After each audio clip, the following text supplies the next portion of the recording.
عناوين.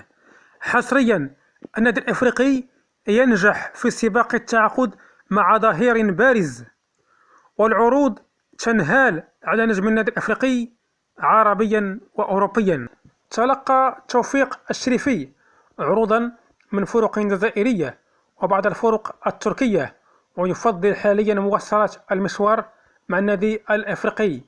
توفيق الشريفي من مواليد 19 أكتوبر 2001، مرتبط بعقد مع النادي الأفريقي إلى جوان 2026، ومتواجد حاليا في الجزائر للقيام بعلاجه الطبيعي وعودته للميادين مبرمجة في فبراير 2025، بعدما كان قريبا من الانضمام إلى صفوف الترجي.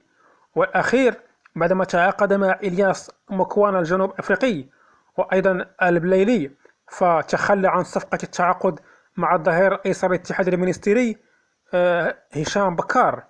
النادي الأفريقي قام بالتفاوض مع اللاعب وأخذ الموافقة المبدئية، وحسم مبدئيا التعاقد مع اللاعب في انتظار ما ستؤول إليه الساعات المقبلة في النادي الأفريقي، متمنيا له بالتوفيق في ضم لاعب الاتحاد المنستيري هشام بكار إلى صفوف فريق النادي الأفريقي، ونتمنى التوفيق للاعب حتى مع النادي الأفريقي.